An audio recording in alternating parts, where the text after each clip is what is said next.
udalerrik osatzen dute eta Gipuzkoako eskualderik populatuena da. 330.000 biztanletik gora ditu. Eskualde berezia eta askotarikoa da. Industriak lanpostuen 20% sortzen du. Eta arlo horretan diharduten 1.530 enpresa inguru ditu, eraikuntzari lotutakoa kontuan hartu gabe. Kanpotikan ikusita, jende askok pentsa dezake zerbitzutera orientatutako leku bat dela, eskualde badala, baina ez da hola, izatez industria mota asko daude, oso ezberdinak direzenak beraien artean.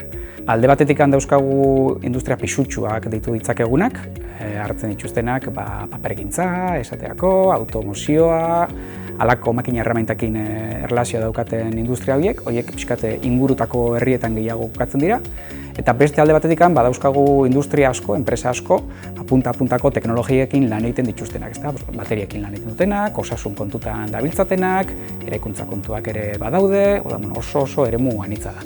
Testu ingurua ezagututa, etorkizuneko langile izan daitezken eskualdeko gazteengana jo dugu.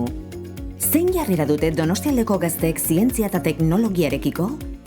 14 eta 16 urte bitarteko 658 gazteek erantzun diote STEAM arloen inguruan duten autopertzepzioa ezagutzeko galdetegiari. Eskualdeko gazteen zaletasunak neurtzean, ikusi da genero estereotipo tradizionalek eragina dutela. Zein gai interesatzen zaizkien aztertuta, hauxe ondorioztatu dugu. Neskek gai sozialekin, osasunarekin eta irudi pertsonalarekin lotutako gaiak lehenesten dituzte. Mutilek aldiz, kirola, sare sozialetako influencerrak eta gai sozialak dituzte gogoko. Nei txirrindularitza eta musika gustatzen zait. Sukaldaritzak ere atentzioa aitzeit. Nire afizioak bereiziki dira kirola, baina bai argazkilaritza. Nire afizioa eskualea da, eta nire lagun gehiena bezala eskualean ibiltzen naiz. Gazteek oro har interes maila baxua dute ikasgaiekiko. Hala adierazten du Donostialdean egin den gazteen STEAM diagnosiak. Hala ere, guztiko ikasgaien inguruan galdetuta, neskek biologia, matematika eta hizkuntza eta literatura aipatzen dituzte. Mutilek aldiz, informatika, matematika eta historia. Gehien gustatzen zaizkidan ikasgaiak, biologia, anatomia direla esango nuke, ze gure barnean gertatzen diren gauzei buruz ikertzen dutelako. Gustatzen zait teknologia berriki biltzea eta hola, eta hoik praktikan jartzea, eta ikustea horiekin iteko gaitasuna dakaten. Nire ikasgai gustuenak izan daitezke fisika, kimika, matematika, teknologia, azkenean zenbakiak eta praktikoagoak dian ikasgaiak. Teknologia, robotika eta informatika ez ditut gustoko, nahiz eta beharrezkoak eta garrantzitsuak iruditzen zait. Etorkizuneko ikasketak aukeratzeko orduan, neskek irakaskuntzarekin eta osasun eta gizarte zientziekin erlazionatutako lanbideak hautatu dituzte gehien bat. Mutilek berriz, hezkuntzarekin, informatikarekin eta teknologiarekin lotutakoak. Ade ikasteko intentzioa dakat. Zientzitatik joa, baina lara ikusiet ekonomia gustatzen zaitela, errexitu zaitela. STEAM arloko gaietan ikusten dut neburua hemendikan urte batzuta. Gustatuko litzateke lan egitea, teoria asko ez dakan lan munduan. Badakit seguru zientziatan eta teknologia eta holako arloetan sartuta, egongo naizela. Badakit osasun zientzia alorretik joatea gustatuko zaidala.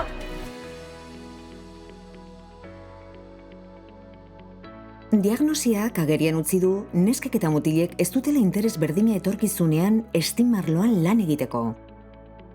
Batxilergoan ere desberdintasunak daude neskak eta mutilek aukeratzen dituen irakasgaien artean, egia da zientzian orokorran proportzioa antzekoa dela, baina neskek giza eta gizarte zientziekin lotuta dauden irakasgaiak hartzen dituzte eta mutilek ordea teknologiarekin lotura handiagoa daukatenak. Unibertsitatean arreta jartzen baldin badegu, graduko ikasketetan emakumeak dira 54%. Hauek aukeratzen dituen graduak baldintzatuta daude. Nolabait, osasunari lotutakoak eta zerbitzuei lotutako horietan emakumeen presentzia altuagoa da. Bestalde batetik, ingenieritzetan jarriko bagenu arreta, hor gehiena mutilak dira. Eta emakumeak egotekotan, batez ere, berriro ere osasunari lotutako graduetan. Gazteen balorazioetan ere ikusten da aldea. Nesken 25% eta mutilen 29% adierazi dute etorkizunean STEAM arloan jardutea gustatuko litzaiekeela. Gazteek estimarloan lan egiteko azaldu duten interesa guztiz erlazionatuta dago etorkizunean estimarloan jarduteko izango duten gaitasunaren autopertzepzioarekin. Etorkizuneko erronka horiei soluzioak emoteko, batzutan teknologia berriak garatu beharko direz, beste batzutan ezagutza berriak garatu beharko ditugu, eta horretarako formatuta dagoen jendea beharrezkoa izango da, ezinbestekoa izango da, eta hori da jadanikan inguruko enpresek eskatzen digutena. Baina gazteek nola ikusten dituzte STEAM profesionalak? Jakintsuak, langileak eta argiek direla uste dute. Ezaugarri horietako batzuk ikasleunak deskribatzeko ohiko adjektiboak dira, eta STEAM profesionalen irudi estereotipatu horrek gazte asko urruntzen ditu arlo horietako ikasketa eta lanpostuetatik. Ez STEAM profesionalaria jakintsuak, kolaboratiboak, benaztian lan berduelako, perfekzionistare bai lanek oso ondo bindan berdialako eta ondo neurtuta. Beti ere arrazoia erabiltzen duena gauzak azaltzeko. Eta azkenean bide zuzen eta zorrotza erabiltzen dutena bere egunerokoan. STEAM profesionalen inguruko estereotipoa apurtzeko garrantzitsua da jarduera zientifiko-teknologikoa gertutik ezagutzea. Donostiako gazteek ezagutzen aldute eskualdeko industria. Gazteen 41%ek ez dakit erantzun dute. Nik esango nuke bi industria zela daudela, bat teknologikoa, hau da, makina konpontzea eta hola, eta gero ere bai Donostin inguruan gehiago dala ofizinan lan egiten duen jendea. Donosti aldea enpresez breteriko leku bat ikusten dut, ikerkuntza asko garatzen duena. Ez da hainbeste turismoan edo lako gauzatan oinarritzen den ingurua.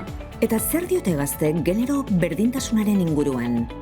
Zientzia eta teknologian jarduten duten emakumeen eta gizonen lan baldintzak nolakoak direla uste dute. Nesken 40%ik esan dute desberdintasunak daudela batzuen eta besteen lan baldintzen artean. Mutilen 17%ik bakarrik aukeratu dute erantzun hori. Dena dela, neskek ikuspuntu baikorragoa dute eskualdeko genero berdintasunaren inguruan. Kiroletan ne ustez bai badagoela desberdintasuna, baina zientzietan taula ez dut bizi desberdintasun hori. Ez nesketa mutien arteko desberdintasuna badaude. Saiatu behar da agian desoreka hori ikusten den lanetan bi generoak parte hartzea. Donostialdeko Mondragon STEAM Hub ekimena zubi bat izan nahi du. Bai, enpresak alde batetikan eta gazteak ingo ditugu beste alde batetikan eta biak gerturatu nahi ditu. Enpresengana gerturatu nahi ditu etorkizunean beraien barruan lan ingo duten gazte horiek eta gazteei gure inguruko enpresa, gure inguruko industriak ze egiten duen erakutsi nahi dira. Helburu nagusia disiplina hauek, STEAM disiplinak gazteentzako erakargarriak bilakatzea da eta beraiek ulertzea beharrezkoak direzela, etorkizunean beharrezkoak izango ditugula.